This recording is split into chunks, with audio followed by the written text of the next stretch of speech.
We're 2.5 months out from Metroid Prime 4's release, and with the trailer that dropped on September 12th, I have thoughts, I have concerns, and I want to add my perspective to the Prime 4 YouTuber marketplace of ideas. So to start off, I'm going to list my credentials.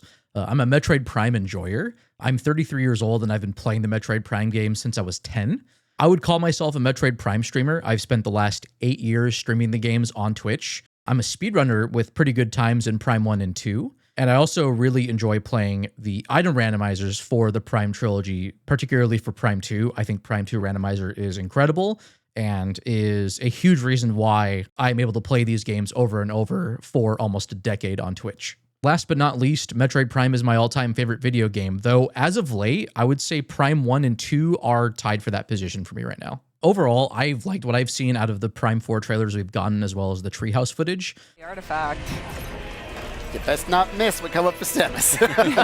That being said, with the September trailer, I do have some doubts that I want to talk about, mainly concerning the bike, the desert, and the story, or at least the bits of the story that we've been getting breadcrumbs from Nintendo about. So I'm going to get into those a bit more. So the bike. The bike is cool. I think the bike is cool. Having some time to process, though, my thoughts now are, what is the bike's purpose? Like, what problem does the motorcycle solve? I think the most obvious thing that's stood out to me is that it's a narrative solution for Samus not having her gunship after the tutorial section, if that ends up being the case. Another problem the bike solves is that there's a big-ass desert, and Samus gets a bike so she can move through it faster than on foot. More on that later. Reason number 3 is its unique gameplay to help Prime 4 stand out amongst other Metroid titles, and also just as a way of combating the formulaic nature of how Metroid games play, how progression sort of happens, what items you get, how Samus interacts with the environment, how you move forward in each game. My concern is if the bike exists to solve mechanical problems first, I'm worried that Retro is putting the cart before the horse. We still know next to nothing about the story. I still have only been seeing largely mechanical justifications for the bike. You have the desert, you have the lack of how Samus travels between regions shown outside of the new trailer. And to me, it seems like the bike is in part how Samus actually navigates the planet in a holistic sense. I think the bike does some cool stuff. I do hope that it's not just novelty that wears off quickly after the first couple of times that you use it. Having actual progression and upgrades tied to the bike beyond the boost capacity that the game shows in the HUD in the September trailer, that would offer more compelling gameplay. But the bike is just one part of it. The other half of this coin is the desert. So what I think the trailer communicates is that the desert is this central hub area. It's not like a full-on open world. I think it's something like Hyrule Field from The Legend of Zelda Ocarina of Time or Twilight Princess, or in the case of Majora's Mask, the Termina Field central hub. It seems like it's going to be a functional equivalent to elevators in like most Metroid games, or in the case of Prime 3, using the gunship to travel from planet to planet. The trailer suggests that's how the planet's interconnectedness is going to be handled. It is a large desert, so the bike is definitely necessary if you want to go from point A to point B within your lifetime. So last thing that seems apparent are that there will be several points of interest in the desert that you can go, or you might be expected to visit, let alone explore. What concerns me is that the desert looks big and empty. I'm worried that there won't be a ton to do in the desert despite needing to travel through it to get to other areas. And that's assuming that I'm right about the desert being the game's central hub area that connects all of the major regions. What I'm worried about more, though, is the desert just being a repetitive slog if you need it to cross it every time that you go to a new area. If traveling through the desert isn't compelling enough on its own, it's going to deflate any tension or anticipation I have when I'm spending minutes of just waiting for Samus to motorbike over to the lava region or the ice region for the first time. And again, that's assuming that the desert connecting all of these regions and being that central hub is an accurate assumption on my part. Something that I think would mitigate the desert part of the backtracking would be having shortcuts, something like Prime 2's more interconnected world design, or having the ability to fast travel or teleport to areas you've already visited. That would mitigate a large part of backtracking that would be tedious, but if the desert doesn't offer any compelling progression or exploration or even combat on its own, then I think fast travel or having shortcuts would highlight the fact that the desert is probably underbaked in the overall world design and that it probably shouldn't be in the game in the form that it exists in. Now, if there aren't any shortcuts, the desert is really the extent of how Viros's regions are interconnected and meant to be explored and how you traverse from area to area. It really threatens to not just arbitrarily slow Prime 4's pacing, but to also just disrespect the player's time. I hope this is a problem that the leadership at Retro Studios and Nintendo is aware of, given that this exact problem existed with the first Metroid Prime game and the Magmore Caverns region.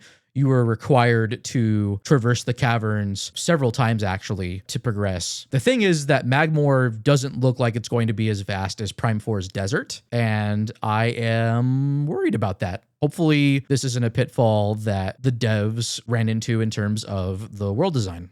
So the last little bit I want to talk about is the story, or at least the little bit of story I can talk about, because Nintendo has been giving us breadcrumbs, really. We know next to nothing about the story. What we do know is that there's a new race called the Lemorn. They appear to be in jeopardy and are in need of Samus's help in some way.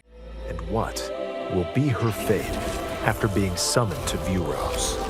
And that Sylux is involved in all of this somehow. At a surface level, it seems similar to Prime 2, which I vibe with personally. I love Prime 2. Personally, I'm not a fan of the Chosen One trope. It doesn't really add anything to the narrative, but admittedly, and I'm nitpicking about this, we know basically nothing about Prime 4's narrative and story beats. I mainly play Metroid games for what they offer mechanically. Any interesting story beats or lore is more of a bonus for me, since I'm personally not that invested in the Metroid canon. For any of the story stuff I've been speculating about here, just take what I say with a grain of salt.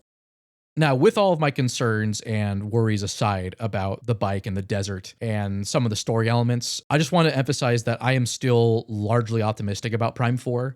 So with a bit of an exception for the desert, and I think the desert looks fine, actually. I'm not like huge about it, but I don't think it looks terrible. The rest of the environments in Prime 4 look incredible.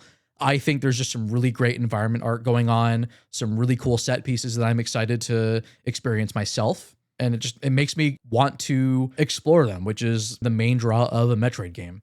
I really like the music that they've played for us so far, and I'm glad that Retro Studios is letting Kenji Yamamoto play the electric guitar again. The man likes his guitar, and I'm glad he gets to play it for Prime 4's music. Probably the big thing, though, is that I'm confident in Prime 4's leadership.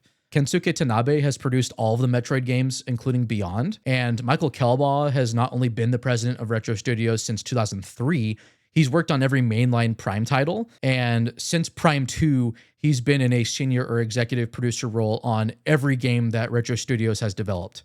Knowing that Tanabe and Kelbaugh are still at the helm, I'm confident that the team has a good idea of what they're doing. I'm confident in the choice of direction that they've taken for Prime 4. For instance, Prime 4's intro sequence with the battle between the Space Pirates and Sylux and the Galactic Federation. It has the cool spectacle that Prime 3 was going for with its intro sequence with the Federation capital ship along with the battle on planet Norian. But unlike Prime 3, it doesn't look like Prime 4's intro sequence is going to overstay its welcome, which is something that I'm personally excited about. I think Prime 3's intro is kind of overstuffed and takes a bit too long. And then one last little thing, which is pure copium on my part, is that in the September trailer, Samus uses the grapple lasso. It's clearly the grapple lasso, and if Retro Studios has worked on at least one Prime 3 mechanic during the development of Prime 4, it gives me hope that we're getting remasters of Prime 2 and 3. So please, Nintendo and Retro Studios, let me be right. Yeah, that sums up my based and 100% correct opinions and perspective on what we know about Prime 4 Beyond. If you think I missed anything of importance or just want to add to the discourse, leave a comment. Let me know what you think. I will read the comments. I'm excited to see how much I agree or disagree with y'all on the speculation and everything leading up to this game's release. Play Metroid Prime 2. It's fantastic. You should play Metroid Prime Randomizer. It's fantastic. It ruined my life.